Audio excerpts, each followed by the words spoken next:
sudah final. Tidak ada lagi perdebatan tentang Pancasila. Tidak boleh, harga mati. Saya di podium ini harus teriak, siapa yang mau mengganti Pancasila, langkahi mayat saya dulu. Saya pertaruhkan hak milik saya, termasuk jiwa dan raga saya untuk Pancasila. Dan seluruh anggota FKKBM dimanapun berada harus demikian juga. Ajak masyarakat yang lain demikian. Pancasila ini sudah sangat jelas skenario dari para cukong, katakanlah para pemberontak. Sebenarnya pemberontak mereka sudah sejak lama. Beberapa tahun yang lalu ditandatangani skep Presiden RI tentang hari lahir tadi Pak Salamun. Hari lahir Pancasila itu sebenarnya tanggal 18 Agustus 1945. Coba baca sejarah, saudara-saudara. Ya. Jadi sebelum kemerdekaan, sebelum tanggal 17, panitia persiapan kemerdekaan Indonesia itu bersidang. Berapa kali bersidang? Mulai kira-kira bulan-bulan Mei, hampir tiap bulan itu sebelum Agustus itu bersidang. Paparan ini, setiap anggota kan ada 9 orang. Paparan dia, karena memang dimintai seperti apa rumusan dasar negara kita. Beberapa bulan sebelum proklamasi. Gilirannya Bung Karno. Dia pidatonya itu waktu rapat tanggal 1 Juni 1945. Dan ada pembicara yang lain, bukan tunggal dia.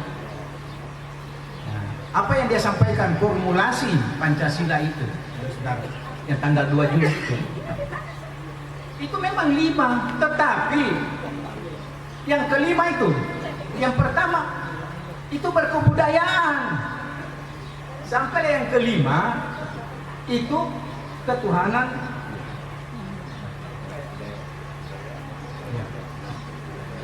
yang berketuhanan, ya.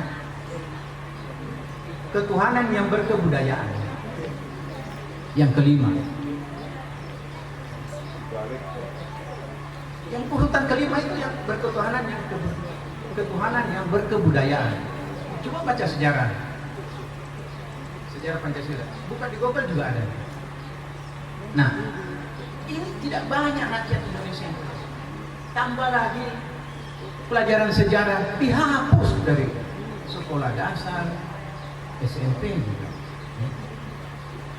Jadi sejarah G13PK itu nggak ada lagi di buku-buku pelajaran sebagaimana kita dapat dulu pendidikan moral Pancasila.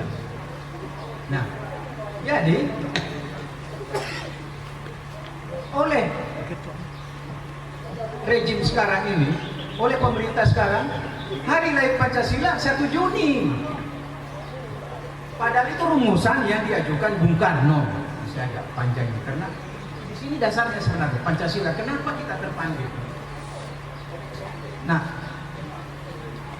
kira-kira beberapa hari sebelum 17 Agustus dirumuskan lagi oleh para ulama, para kiai, Piagam Jakarta, di mana yang pertama adalah melaksanakan ajaran Islam sebagai pemeluknya. Korup tidak terima, ini bukan negara Islam, betul. Dirumuskanlah, diganti, jadi Piagam Jakarta itu direvisi lagi, jadilah sebagaimana formulasi yang ada di pembukaan Undang-Undang 45. Panjang karena urut-urutannya harus dipahami, harus diingat kembali. Yaitu, ya ini seperti yang ada di pembukaan bukan Undang-Undang 45. Itu mulai disampaikan pada tanggal 18 Agustus, bukan 1.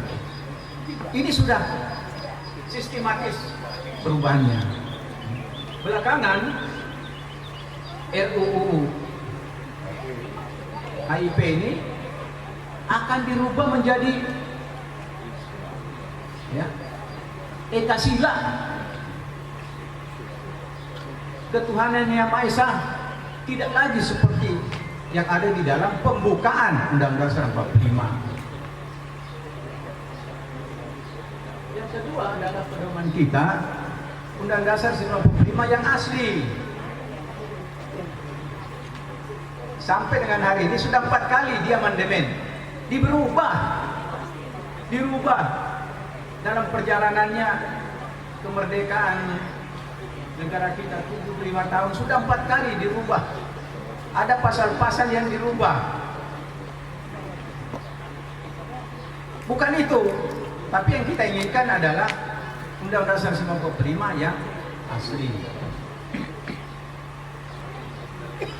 Kemudian Bhinneka Tunggal Ika, ini sudah jelas, ini pedoman kita. Karena banyak agama, banyak suku, banyak adat istiadat, banyak bahasa, itu harus Bhinneka Tunggal Ika. Negara Kesatuan Republik Indonesia sudah jelas. Kemudian pedoman kita ada ADRT. Jadi organisasi kita ini nggak main-main, lengkap, Bapak dan Ibu sekalian, lengkap. Ada anggaran dasar, anggaran rumah tangga, semuanya sudah ada di Ketua DPD. Juga ada peraturan organisasi. Jadi siapa berbuat apa sudah jelas, ada tertulis. Ada program kerja, ada fakta integritas. Ini yang nggak boleh dilanggar. Seluruhnya ini harus kita patuhi, harus kita pedomani. Tadi dikatakan bahwa cikal bakal sebuah kelompok, sebuah organisasi hancur,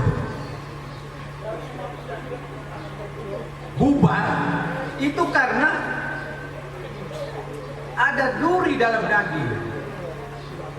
Di dalam organisasi itu sendiri ada beda pendapat, tapi dipertajam. Beda pendapat lazim, harus ada, bahkan harus ada. Beda pandangan harus ada. Kita kan banyak kepala, banyak pemikiran, latar belakang yang berbeda, pastilah disiplin ilmu yang berbeda, pengalaman yang berbeda, pasti ada salah paham dalam mengambil suatu kebijakan dalam DPD, DPP. Tapi segera, tadi saya sangat setuju, segera komunikasikan dengan baik. Ya, kenapa? Karena kita satu visi, merasa terpanggil dengan ikhlas itu bergabung sama-sama di RKKPD. Hadirin yang saya hormati, ini dia. FKKP di sini uniknya.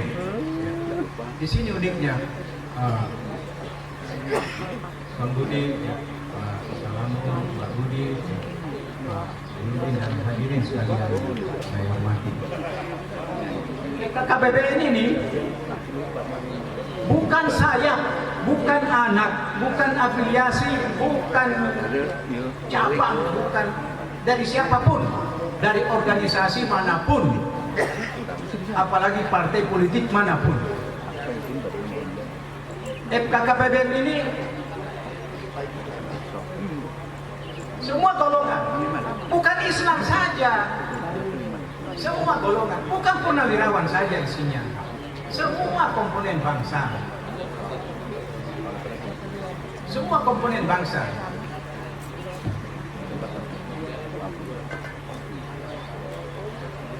Inilah yang memang harus kita pegang. Kenapa? Karena kalau kita bagian dari sekelompok orang atau seseorang, katakanlah dia uangnya tidak terhitung. Karena operasional sebuah organisasi harus ada uang. Iya betul. Tapi uang bukan segala-galanya untuk roda organisasi ini. Anda pilih mana? Harga diri, kehormatan diinjak-injak. Tapi Anda minta uang berapapun dikasih oleh seseorang. Tetapi orang itu atau kelompok atau golongan itu setiap hari memberikan perintah, kamu harus begini, saya maunya begini, FKKBN kamu begini, kamu saya kasih uang berapa kamu minta, tetapi laksanakan kemauan saya. Apa kemauannya itu? Ya untuk kepentingan dia. Lama-lama ya kepentingan apa? Ya komunis. Jadi FKKBN kemana saja ditarik, didorong, disuruh, diperintah, siap kerjakan. Kenapa? Karena sudah saya berikan dana, saya berikan fasilitas ya, untuk kamu bekerja. Tapi kita tunduk, kita patuh sama yang memberikan dana. Jadi tidak ada. Ya. Tidak ada. Nah, terus perintah dari mana? Ya dengarkan perintah Ketua DPC, Ketua DPD, Ketua Umum. Apa patokannya? Ya untuk kepentingan negara. Apa patokannya? Ya untuk kepentingan tadi Pancasila dan Undang-Undang 45. Jadi tidak sembarangan kita bertindak. Makanya organisasi kita ini sangat mandiri. Dia tidak bekerja atas dasar kehendak sebuah golongan, seseorang. Jadi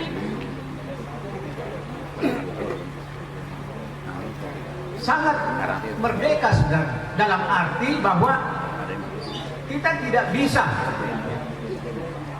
diajak, tidak bisa dibayar oleh siapapun. Kita sangat mandiri, sangat independen. Memang itu taruhannya. Kenapa demikian? Mana ada saudara-saudara dari sekian, bahkan mungkin sudah ratusan ormas di Indonesia ini, sudah bisa kita lihat satu persatu. Ah, ini bentukan si itu. Itu kalau dia mau jadi ketua apa, jadi gubernur, jadi presiden, jadi anggota legislatif, itu kalian dibiayai untuk operasional. Nah, ada tujuannya ya. FKKBN tidak. Kita tidak boleh disetir, dikendalikan oleh siapapun. Yang kendalikan kita adalah kepentingan negara dan bangsa berdasarkan Pancasila dan Undang-Undang Dasar 1945. Ciri berikutnya, ini tidak ada saudara, Bapak dan Ibu sekalian di organisasi yang lain. Ini harus kita dengungkan terus menerus. Santero Nusantara ini, bahwa FKKBN dimanapun berada jadi motor, jadi motivator dari desa sampai kota, dimanapun kita bertempat tinggal, di lingkungan manapun kita berada, itu jadi penggerak di masyarakat, di tengah-tengah masyarakat. Apa itu? Untuk mengamalkan 4 pilar kebangsaan. 4 pilar kebangsaan apa itu? Ya, ini dia. 1, 2, 3, 4. Inilah 4 pilar yang saya bilang tidak ada lagi kompromi, tidak ada lagi tanya jawab, tidak ada lagi diskusi.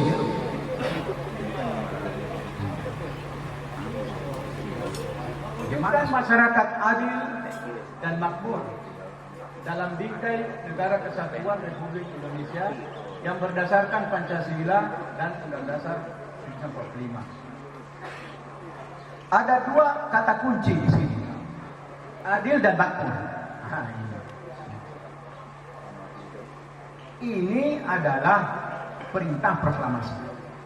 Ini adalah cita-cita proklamasi. Adil dan makmur. Dua kata itu sampai hari ini belum sepenuhnya rakyat Indonesia memahami. Belum sepenuhnya. Adil tidak bisa dibalik, makmur dulu baru adil, tidak bisa. Tunjukkan dulu keadilan kepada seluruh rakyat. Tidak tebang pilih. Hukum tajam ke bawah, tumpul ke cukong-cukong, ya. Itu, ya, cukong-cukong kaya, Cina-Cina kaya, uang berbicara, semua bisa dia berbuat. Salah jadi benar, benar jadi salah karena kekuatan uang.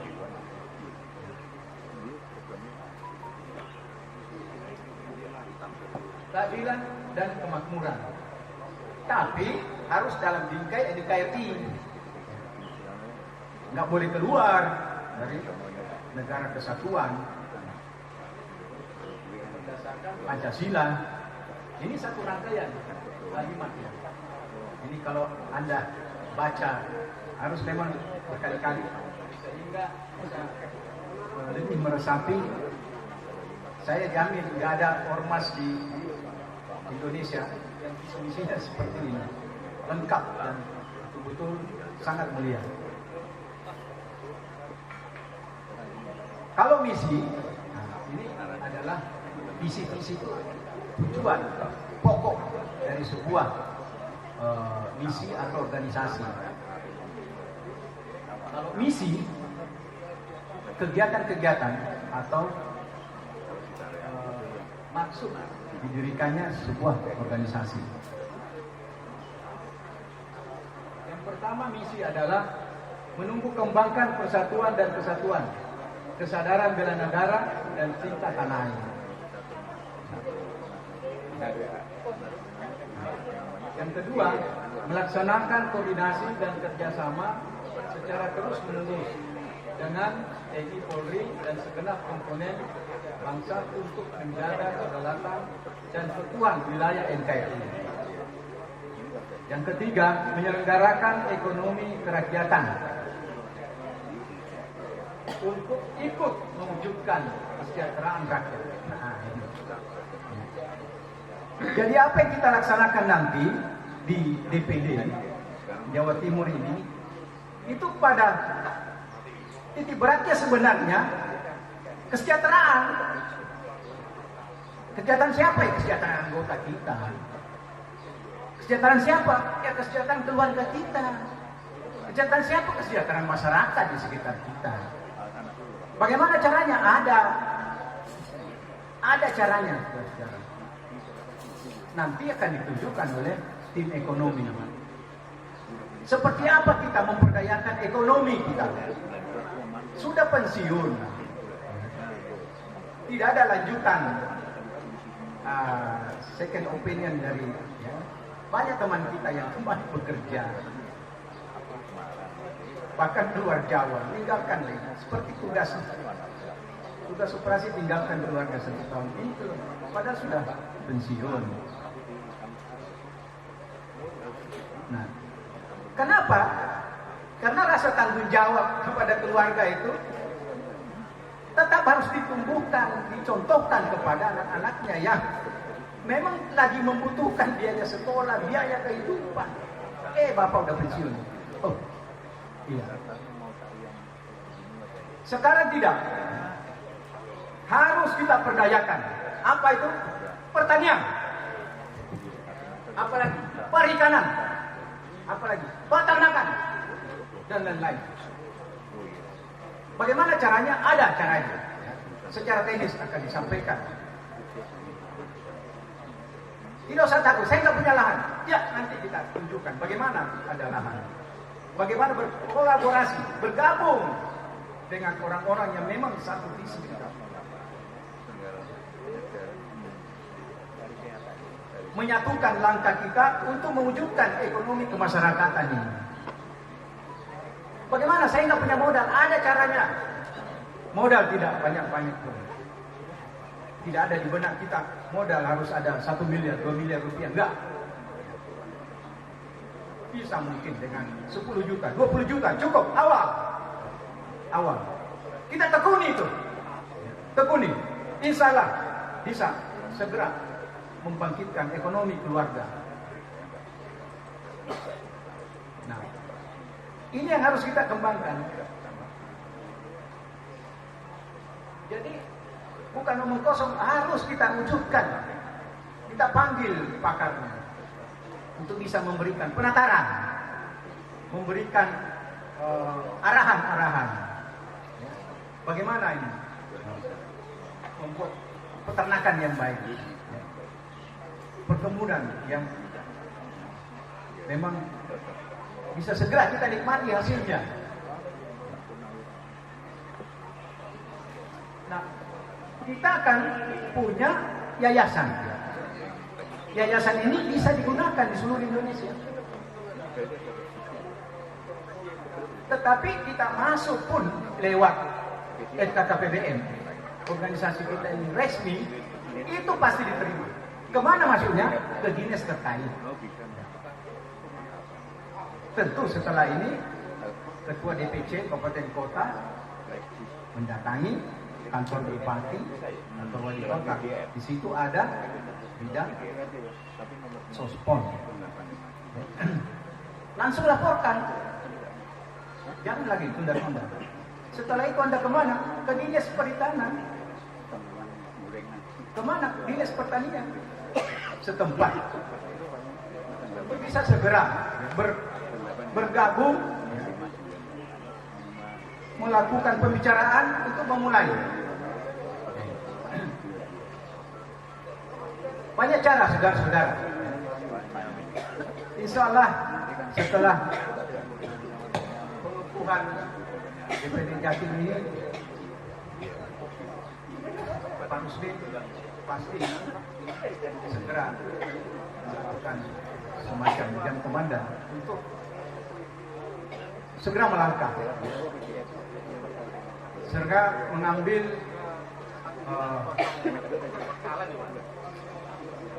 tindakan-tindakan komunikasi dengan dinas terkait untuk bisa segera mewujudkan.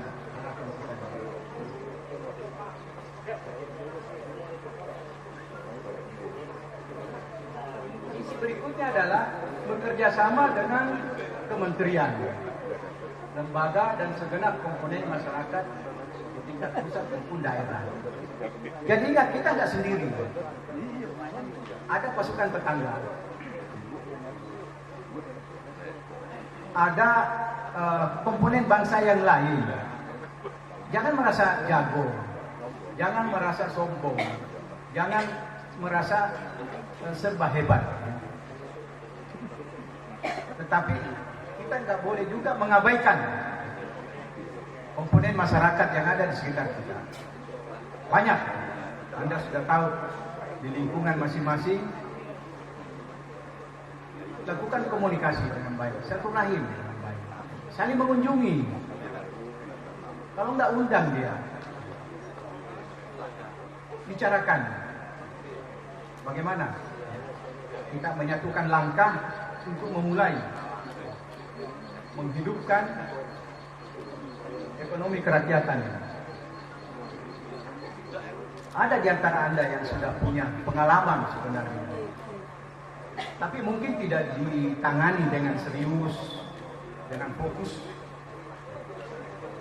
Terus ya tidak maksimal hadir. Hasilnya tidak maksimal, bisa jadi.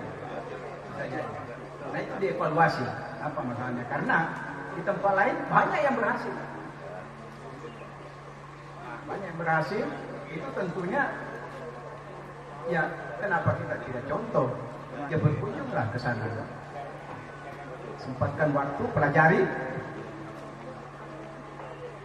Apa masalahnya? Gak usah malu-malu tanya. Tanya orang yang berhasil itu, gak usah gengsi. Apa ini masalahnya? Saya kok sudah coba kok gak berhasil. Gagal. Tuh, ya, ternyata ada hal-hal yang terlewatkan. Ini saya maksud bekerja sama dengan kementerian. Apakah tingkat pusat atau lembaga, ya. Kemudian di pusat maupun daerah untuk mewujudkan ketahanan pangan. Bapak dan Ibu sekalian, ini disebut di sini ketahanan pangan. Tuh, kok tinggi banget ini cita-citanya? Ya memang begitu. Ketahanan pangan untuk siapa? Untuk keluarga kita. Bukan untuk orang lain. Utamakan dulu keluarga besar FKKBN. Bayangkan saja, untuk kita sendiri belum cukup, masih jauh dari cukup, dari biaya hidup standar sehari-hari. Tapi kita mau bergabung di sini,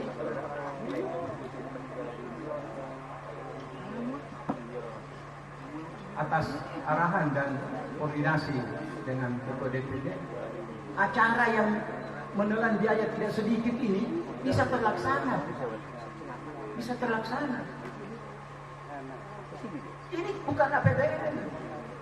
Ini acara ini terlaksana dengan segala macam perlengkapan ini. Ini dari hasil swadaya kita semua, terutama yang saudara-saudara seperjuangan yang ada di Jawa Timur. Kita mau memberi untuk suksesnya acara ini, padahal kita sendiri sebenarnya masih butuh. Bagaimana ya? Saya katakan anggota PBN ini sebenarnya kumpulan orang-orang nekat, orang-orang gila pengabdian.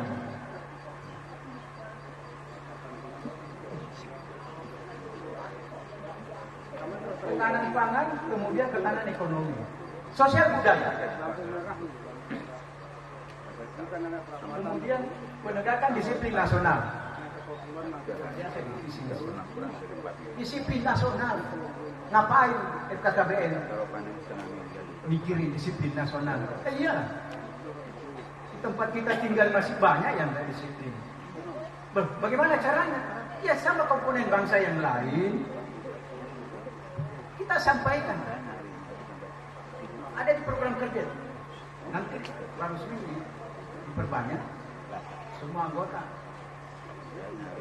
harus membaca program kerja. Contoh, bagaimana rekan-rekan ini, terutama para purnawirawan, dalam pengalaman jabatannya, riwayat jabatannya pasti mampu memberikan ceramah-ceramah, walaupun tidak persis ya dari pakarnya dari pusat sana. Ceramah tentang apa? Ya tentang wawasan kebangsaan. Apalagi cinta tanah air. Apalagi bahaya narkoba. Apalagi bahaya pornografi. Apalagi ya kenakalan IT. Banyak hal-hal lain. Bisa ini. Bagaimana? Ya, FKKBN misalnya DPD Jawa Timur, katakanlah DPC Malang. Ya kumpulkan Karang Taruna di situ. Kumpulkan itu anak-anak muda yang cenderung jadi geng motor. Ya. Koordinasi dengan ketua RT, ketua RW. Kumpulkan. Ya banyak, mungkin 10-15 orang. Anak-anak putus sekolah, orang tuanya mungkin tidak peduli karena kondisi ekonomi. Ya. Kumpulkanlah. Ambil tindakan seperti itu. Pak Dandramil, Pak Kapolsek, ya. Kita koordinasi ya, saya mau berikan sebuah, ya janganlah, atau katakanlah arahan kepada anak muda ini, tolong kumpulkan sih di balai desa. Tidak ada alat fasilitas begini, ya ngomong aja lah apa namanya. Luar biasa itu amal ibadah. Anda pasti mampu semua. Gimana tidak? Ya. Pelatih ada di sini. Sudah sering mendengarkan itu, pancing sedikit, udah langsung memorinya. Oh ya, bagaimana cinta tanah air, wawasan kebangsaan itu gitu. Ya, Anda selipkan di situ. Jangan sampai komunis merajalela, pengangguran.